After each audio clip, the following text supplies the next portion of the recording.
এইরকম দেখায় আপনাদের। আমি যদি না বলি এখান থেকে বাইরে যেতে পারবেন না স্যার, মাথায় রাখেন। ম্যাজিস্ট্রেটকে এলাকা ছাড়া করার হুমকি দিয়ে কি নিজের রাজনৈতিক কবর নিজেই খুঁড়লেন ব্যারিস্টার রুমিন ফারহানা? আঙুল উঁচিয়ে প্রশাসনের কর্তাকে শাসানোর সেই ভাইরাল ভিডিওতে এখন তোলপাড় পুরো দেশ। কিন্তু ক্ষমতার দাপট দেখাতে গিয়ে এবার কার মুখে পড়লেন রুমিন?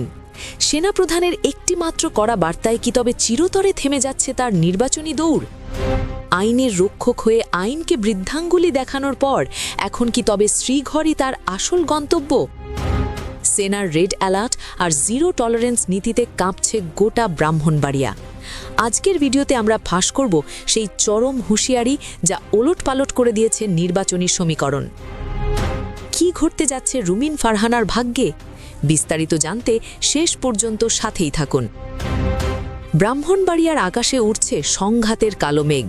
স্বতন্ত্র প্রার্থী হিসেবে রুমিন ফারহানার অংশগ্রহণ শুরু থেকেই ছিল আলোচনার কেন্দ্রবিন্দুতে, কিন্তু আলোচনার চেয়ে এখন বড় হয়ে দাঁড়িয়েছে তার মারমুখী ও উগ্র আচরণ। মাঠ পর্যায়ে ভোটারদের মনে ভরসা জোগানোর বদলে তিনি যেন এক আতঙ্কের পরিবেশ তৈরি করেছেন।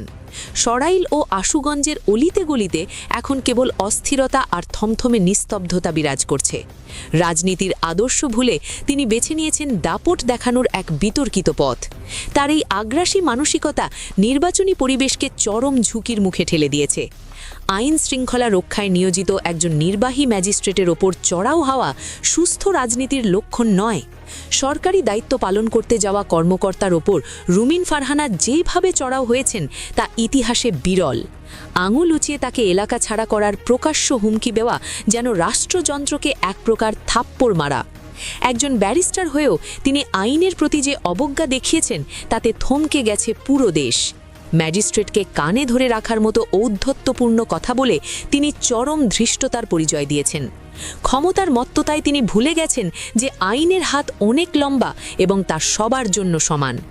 এই ঘটনাটি কেবল একটি আসনের বিষয় নয়, বরং পুরো প্রশাসন ক্যাডারের জন্য অপমানের।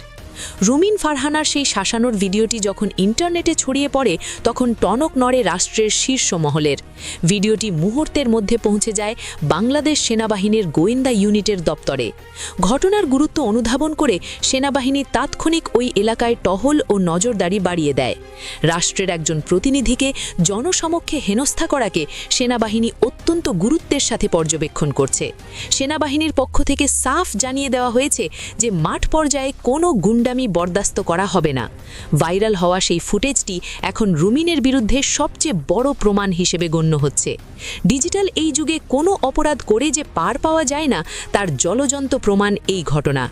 সেনাপ্রধানের পক্ষ থেকে আসা বার্তাটি ছিল এক প্রকার বজ্রপাতের মতো, যা পুরো রাজনৈতিক অঙ্গনকে কাঁপিয়ে দিয়েছে। সরাসরি বলা হয়েছে যে প্রশাসনের কর্মকর্তাদের হুমকি দেওয়া মানে রাষ্ট্রের ভিত্তিমূলে আঘাত করা।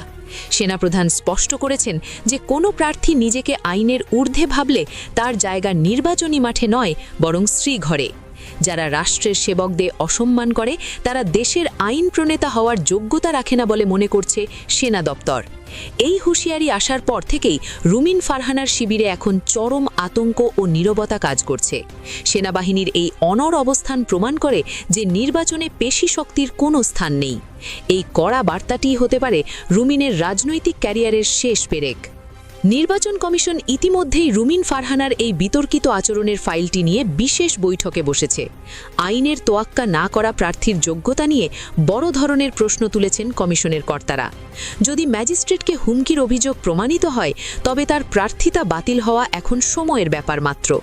একজন ব্যারিস্টার হিসেবে তিনি আইনি প্যাচে পড়ার সম্ভাবনা সবচেয়ে বেশি দেখছেন আইনি বিশ্লেষকরা। সরকারি কাজে বাধা প্রদান এবং ম্যাজিস্ট্রেটকে লাঞ্ছিত করা একটি জামিন অযোগ্য অপরাধ হিসেবে গণ্য হতে পারে। আদালত বা কমিশন থেকে যে কোনো সময় তার বিরুদ্ধে আজীবনের জন্য নির্বাচন থেকে অযোগ্য ঘোষণা আসতে পারে। নিজের পাতা জালে নিজেই এখন বন্দী হবার উপক্রম হয়েছেন এই বিতর্কিত স্বতন্ত্র প্রার্থী। সাধারণ মানুষ এখন প্রশ্ন তুলছে, যিনি নির্বাচনের আগে এত বেপরোয়া, তিনি সংসদে গিয়ে কি করবেন? আইন প্রণেতা হতে চাওয়া মানুষের হাতেই যদি আইন লাঞ্ছিত হয় তবে সাধারণ মানুষের নিরাপত্তা কোথায়? ব্রাহ্মণবাড়িয়ার ভোটাররা এখন তার এই উগ্র আচরণের পর নিজেদের ভোট নিয়ে নতুন করে ভাবছেন। এলাকার সচেতন নাগরিকরা বলছেন এমন উদ্ধত নেত্রী এলাকার শান্তি ও স্থিতিশীলতা নষ্ট করতে পারে। ক্ষমতার দম্ভে অন্ধ হয়ে যারা প্রশাসনকে তুচ্ছ তাচ্ছিল্য করে তাদের প্রত্যাখ্যান করার ডাক উঠেছে সামাজিক মাধ্যমে। মানুষের এই গণক্ষোভ শেষ পর্যন্ত ভোটের বাক্সে তাকে বড় ধরনের শিক্ষা দিতে পারে। রাজনীতির মাঠ থেকে তার চিরতরে ছিটকে পড়ার ঘণ্টা যেন এখনই বাজতে শুরু করেছে। রুমিন ফারহানার এই কাহিনী সারা দেশের প্রার্থীদের জন্য এক বিরাট সতর্কবার্তা হয়ে থাকবে। সেনাবাহিনী মাঠ পর্যায়ে জিরো টলারেন্স নীতিতে অটল আছে এবং শান্তি রক্ষায় বদ্ধপরিকর। আইনের শাসন যখন শক্ত হয় তখন কোনো প্রভাবশালী ব্যক্তিই পার পায় না, তার প্রমাণ এই পরিস্থিতি। এখন দেখার বিষয়, শেষ পর্যন্ত রুমিন ফারহানা তার প্রার্থিতা বাঁচাতে পারেন নাকি কারাগারই হয় তার গন্তব্য।